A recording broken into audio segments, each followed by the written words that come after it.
തിരുവനന്തപുരം വിമാനത്താവളം നടത്തിപ്പ് അദാനി ഗ്രൂപ്പിന് ലഭിച്ചേക്കും. ധനകാര്യ ബിഡിൽ അദാനി ഗ്രൂപ്പ് ഒന്നാമതെത്തി. സംസ്ഥാന സർക്കാരിനു വേണ്ടി ലേലത്തിൽ പങ്കെടുത്ത KSIDC രണ്ടാമതും ഡൽഹി ഹൈദരാബാദ് വിമാനത്താവളം നടത്തിപ്പുകാരായ GMR മൂന്നാമതുമെത്തി. ഔദ്യോഗിക പ്രഖ്യാപനം വ്യാഴാഴ്ചയാണ്. സ്വകാര്യവൽക്കരണത്തിനെതിരെ വിമാനത്താവള ജീവനക്കാർ അനിശ്ചിതകാല നിരാഹാര സമരം ആരംഭിച്ചു. സംസ്ഥാന സർക്കാരിന്റെയും വിമാനത്താവള ജീവനക്കാരുടെയും എതിർപ്പ് ഫലം കാണില്ല. തിരുവനന്തപുരം വിമാനത്താവളം സ്വകാര്യ മേഖലയിലേക്ക് തന്നെ. ധനകാര്യ ബിഡ് തുറന്നപ്പോൾ ഒന്നാം സ്ഥാനത്തെത്തിയത് അദാനി ഗ്രൂപ്പ്. യൂസർ ഫീ അടിസ്ഥാനത്തിലായിരുന്നു ലേലം. ഒരു ആഭ്യന്തര യാത്രക്കാരൻ വിമാനത്താവളം ഉപയോഗിക്കുമ്പോൾ 168 രൂപ വിമാനത്താവള അതോറിറ്റിക്ക് നൽകുമെന്നാണ് അദാനി ഗ്രൂപ്പിന്റെ വാഗ്ദാനം. KSIDC 135 രൂപയും GMR ഗ്രൂപ്പ് 63 രൂപയുമാണ് കോട്ട് ചെയ്തത്. KSIDCക്ക് 10% റൈറ്റ് ഓഫ് ഫസ്റ്റ് റെഫ്യൂസൽ അനുവദിച്ചിരുന്നു. ഇതുപ്രകാരം കൂടുതൽ തുക നിർദ്ദേശിക്കുന്നത് മറ്റു രണ്ട് കമ്പനികളാണെങ്കിൽ പോലും ലേലത്തുക വർദ്ധിപ്പിക്കാൻ KSIDCക്ക് അവസരം ലഭിക്കുമെന്നായിരുന്നു പ്രതീക്ഷ. എന്നാൽ ബിഡിൽ അതുണ്ടായില്ല. നടത്തിപ്പവകാശം അദാനിക്ക് ലഭിച്ചാലും ഭൂമിയുടെ ഉടമസ്ഥാവകാശം ഉൾപ്പെടെയുള്ള കാര്യങ്ങളിൽ സംസ്ഥാന സർക്കാരിന്റെ നിലപാട് നിർണായകമാകും. ജീവനക്കാരുടെ സമരവും ശക്തമാകും. യാതൊരു മാനദണ്ഡങ്ങളും പാലിക്കാതെ അദാനി പോലെയുള്ള സ്വകാര്യ കോർപ്പറേറ്റുകൾക്ക് ഗവൺമെന്റ് അടിയറ വെക്കുന്നത് ഇവിടുത്തെ ജനങ്ങളുടെ മുമ്പിൽ ചൂണ്ടിക്കാണിക്കുവാൻ വേണ്ടി മാത്രമാണ് ഞങ്ങൾ ഈ സമരം നടത്തുന്നത്.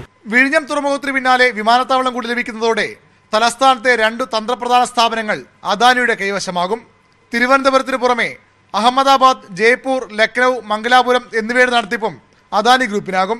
മംഗലാപുരത്തിന് വേണ്ടി ലേലത്തിൽ പങ്കെടുത്ത സിയാൽ രണ്ടാമതെത്തി. ഗുവാഹത്തി വിമാനത്താവളത്തിന്റെ ബിഡ് കോടതി സ്റ്റേ ചെയ്തു. ന്യൂസ് 18 തിരുവനന്തപുരം. സീതാറാം യെച്ചൂരി മാധ്യമങ്ങളെ കാണുന്നു തത്സമയം. Unless it is properly discussed with all the concerned people. So, Kerala later. Kerala is discussing the brutal murder of 2 youth Congress leaders. That has been dealt with. Our party has expelled those people who are involved in it. And we have said that whoever from our party is found to be associated with it, we'll take very stringent, strict action. We don't approve of these sort of things. CPM is very clear, and that has already been made clear. But as far as the other issue is concerned, which I wanted to tell you, is regarding the 2019 general elections. The CPM has taken three objectives. One is to defeat the BJP and its allies. 2, to strengthen the left in the Lok Sabha, and 3, to work for an alternate secular government to be set up in the centre post-elections.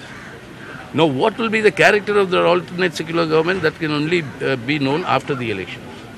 In 96, you had a government where the Congress was not part of it, but we supported the United Front government.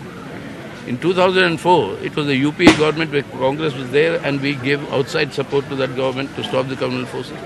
So what form it will take in 2019, that only are post-elections that can be decided. But definitely our objective would be to ensure that there is an alternative secular government at the centre, and we shall work for that. So this does not mean any pre-election conditionalities in terms of any common minimum program, etc. The common minimum program can only be worked out post-election by the partners of a formation that will form the alternate government. So this is in all states, basically in Bengal and all, will you all have certain adjustments in certain seats with the Congress, or it's... Well, that is, the things are all still fluid in many states. In fact, in all of them, in Maharashtra, in Bihar, in Tamil Nadu, I mean, all these talks have gone. So the idea is to ensure the maximization of the pooling of anti-BJP votes. ലോക്സഭയിൽ ഇടത് ശക്തമാകാൻ ശ്രമിക്കുമെന്നാണ് സീതാറാം യെച്ചൂരി പറയുന്നത്.